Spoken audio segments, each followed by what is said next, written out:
problems that we encounter as artists and composers. And sometimes we're not true to ourselves and we want to do something that maybe we're not very good at.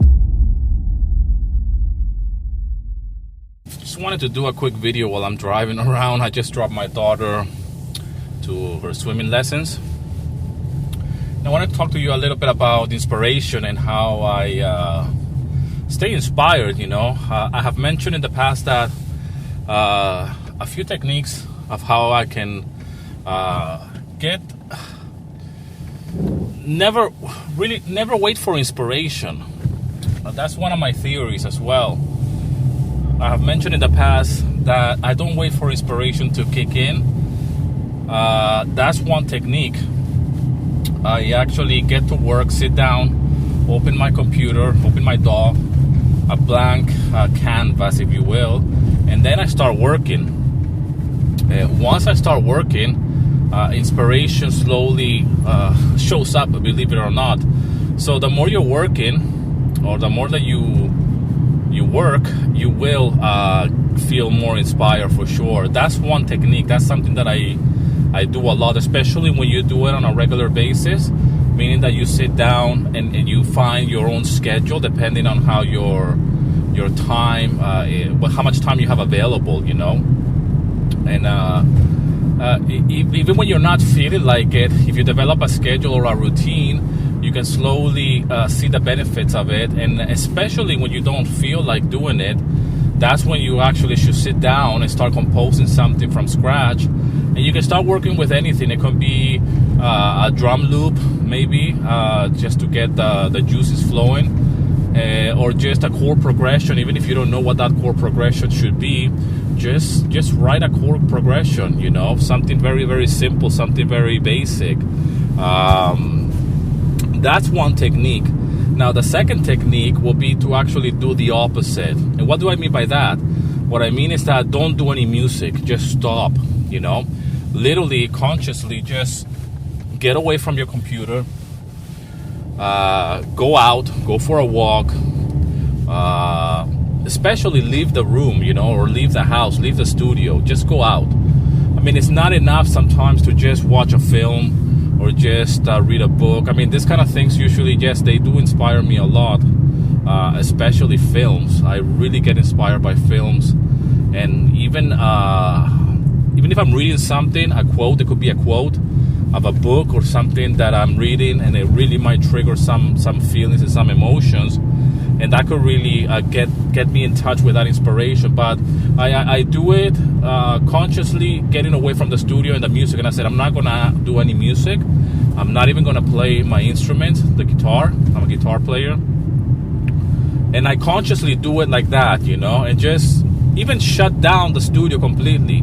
So there is no chance for me to just let me just mess about with it. Just turn off the computer, turn off all the gear, and just leave the room and just completely consciously decide that I am not going to do any music. And that urge or that inspiration to create will come back eventually. But I don't sit around waiting for it, But if I'm going to do a different activity, then I will definitely go for a walk or for a drive like I'm doing right now. Listen to a podcast or something like that. This kind of things usually are very helpful. And it just keeps me fresh, keeps my mind fresh. It keeps me my ideas as well. I want to tap into those ideas, and sometimes different techniques at times can work, So these are just two ideas or two tips that you can implement in your own lifestyle, I guess, as a composer or as an artist. Now, the third one, and this I really like, is to listen to new music, listen to different genres that maybe you're not familiarized with, and maybe really just go for it. Just if you don't like jazz, or if you don't listen to jazz, just really get into jazz and just listen to it a little bit.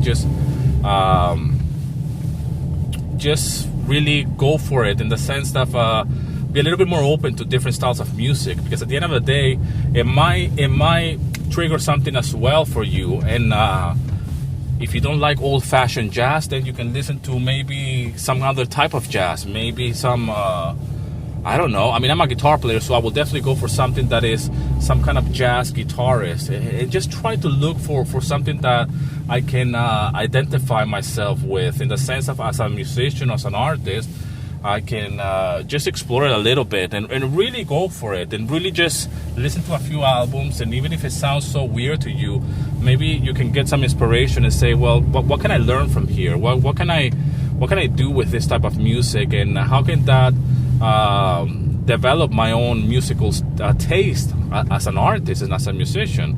So this is really important.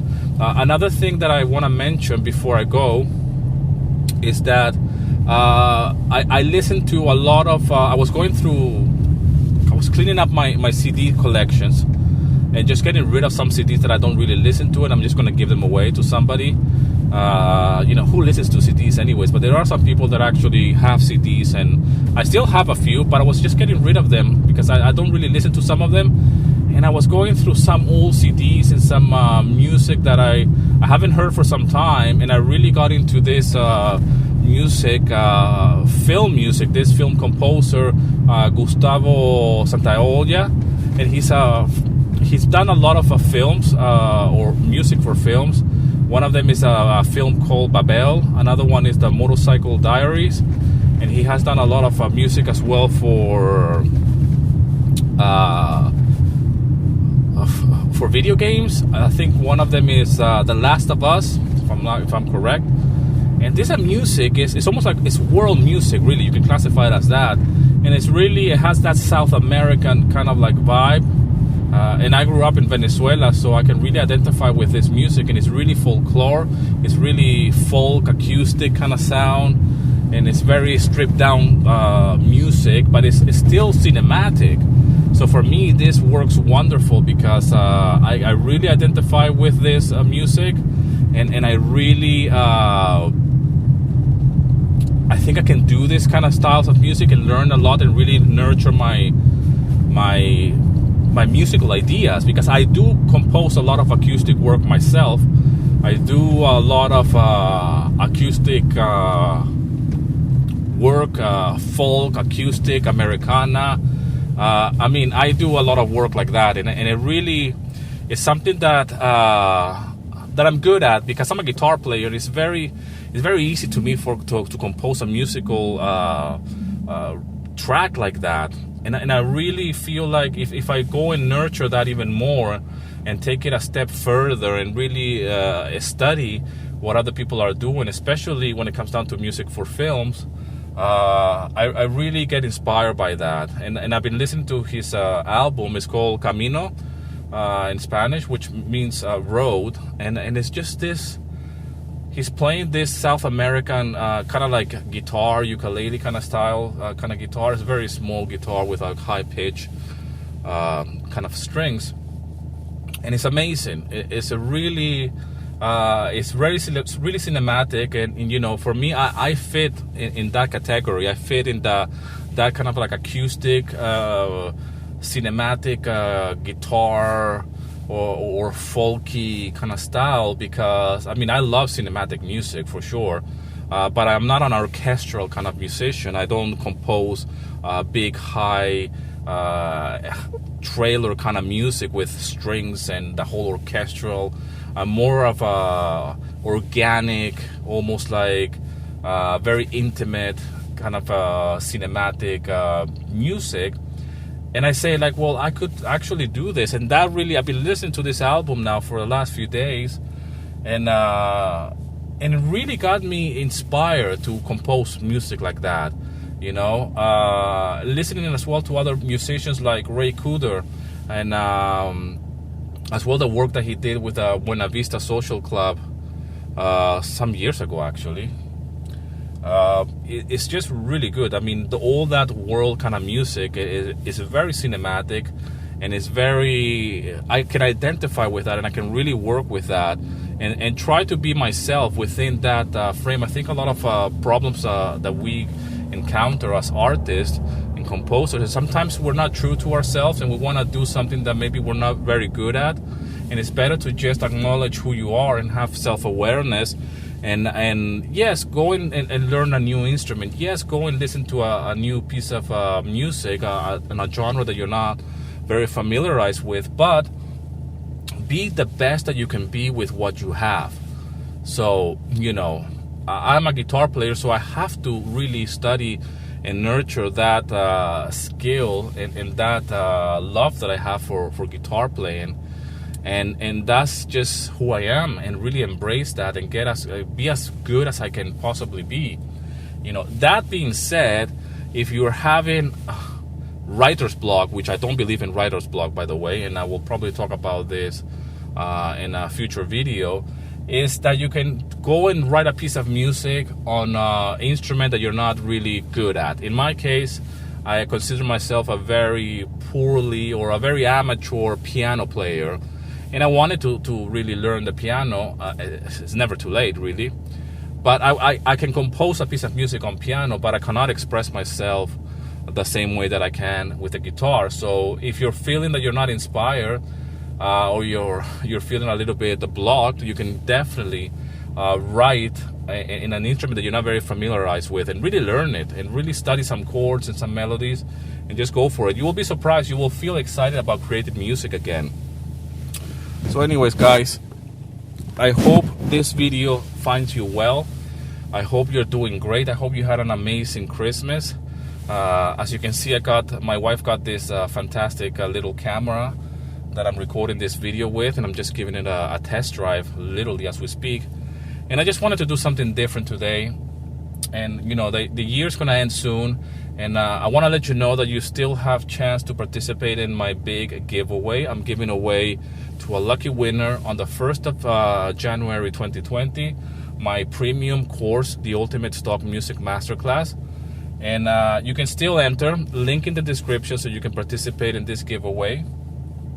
And yeah, I mean, it's just one of those things. I just really feel like 2020 is around the corner, and we really need to get ourselves get busy now, and I want somebody to start with my course, a lucky winner to really have that under their belt and really embrace and take action.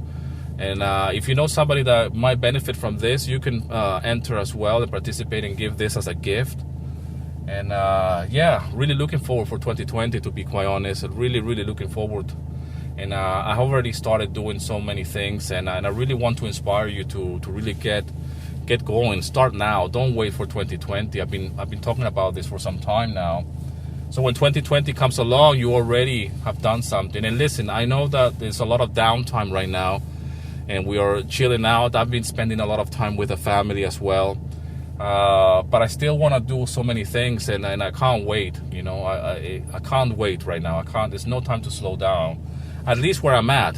Some other people are a little bit ahead and they can just slow down, but I am not there yet, and I don't know if I will ever feel like I have arrived somewhere.